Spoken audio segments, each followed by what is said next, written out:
What's up, everybody? Welcome to episode 3 of our 6-part series on the Atomic Bear gun magnet. Now, in this episode, we're going to be mounting this magnet to drywall, really putting it to the test. Now, let me go over some things that you're going to need for this installment.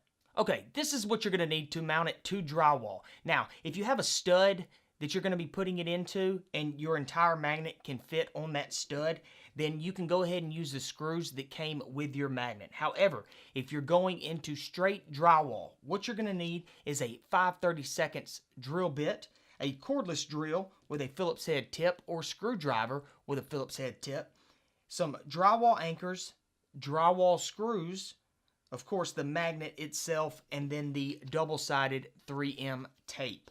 Now, what I did is I went and just got a box of the Hillman drywall anchors and the coarse threaded drywall screws. These are 1 5/8 inch. They are going to be a little bit longer, but that's all you're going to need for this installment. All right, so those are the items that you're going to need for this installment. So let's go ahead, let's get into episode 3, and let's go install this thing on some drywall.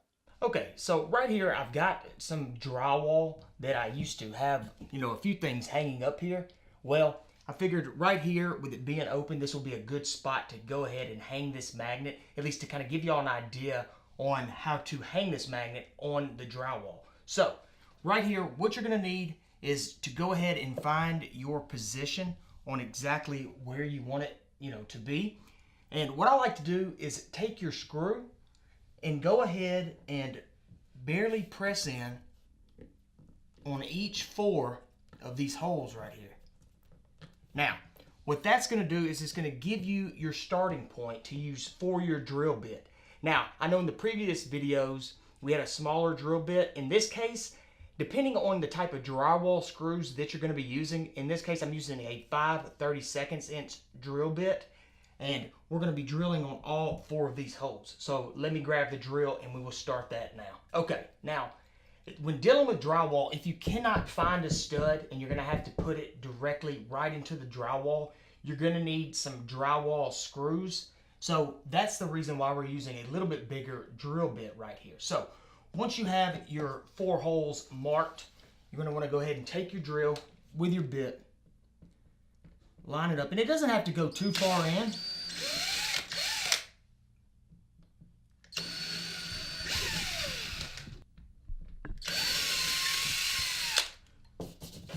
Okay, so now that we have our holes drilled right here, we're going to take our drywall anchors. Now, they come in all kinds of different sizes. However, these were just some that I had lying around, and they should do just fine.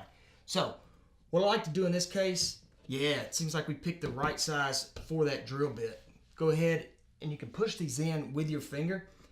If you're having trouble, you can get you a hammer, or a rubber mallet, and just lightly tap them, and it'll go ahead and push those anchors on in. Okay, so now that we got our anchors in place right here, one thing that kind of makes this a little bit easier is when you take your drywall screws, you can put them right there in it and go ahead and just barely twist it to get it started.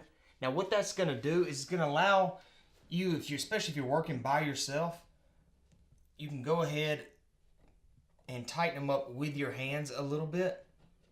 And that's going to help you whenever you start to get your drill. You don't have to sit here and hold it and things like that. So, right here on the first one. And these drywall screws are going to hold it a lot better than using the little wood screws that came with it. And they seem to go in just fine.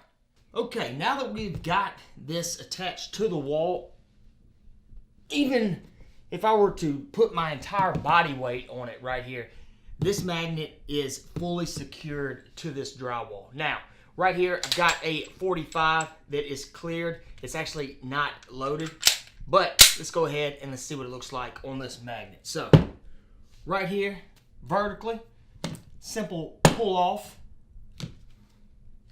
Bam, and now let's try it horizontally right here. So, with a pull down, just like that, you are good to go. Now, let's go ahead and let's grab some heavier items and see how much this magnet can actually hold.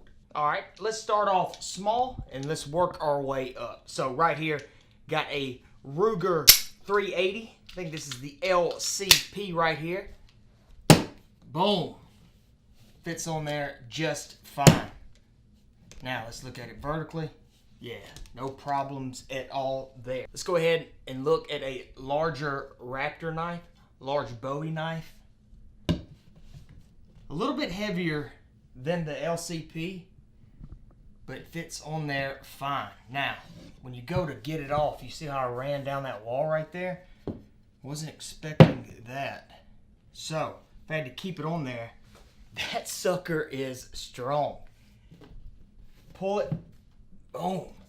Do what you gotta do, choke up, remount it, and that thing is not going in anywhere. So, again, maybe a two-hand pull-off with a larger knife like this, but doesn't seem to be a problem. Okay, so got a little tactical modified 22 right here. I took the clip out and took the scope off. Now, it still has a lot of weight on it, especially with this modified flashlight laser. But let's see how it does and how it holds up. Hitting the metal part of that barrel on the back, it seems to do fine. And what I like about this is that if I needed it, boom, two hands, pull it off the wall, do what I gotta do, remount it, and you are good to go. Okay, so we've got a Remington 700 to 270 right here. Nothing is in the magazine, but I did go ahead and add more bullets right here on the stock. That way we can get some really good weight on it. It has a large scope and a little two-prong stand right here with a strap. So let's see if this magnet can hold something this heavy. Wow, it actually does a really good job, and it looks super cool just coming off a wall like this. So if I were to need the hunting rifle, I got it. Do what I gotta do, and then just maybe move my strap right there, and then with a simple remount, you are good to go. Well, there you have it, guys. I hope this video helped if you are mounting your magnet on some drywall. Now, we just went over those items, but you can hang almost any item on this magnet, whether it be a machete like this one that you're hanging in a garage or in a workshop somewhere, all the way to your simple EDC knives that you might hang on a door frame. Now, speaking of door frames, that's exactly what we're going to be doing in episode 4. So be sure to go check that out, where we mount this on a door frame and also a wooden shelf. So appreciate you watching episode 3, and I'll see y'all in the next one.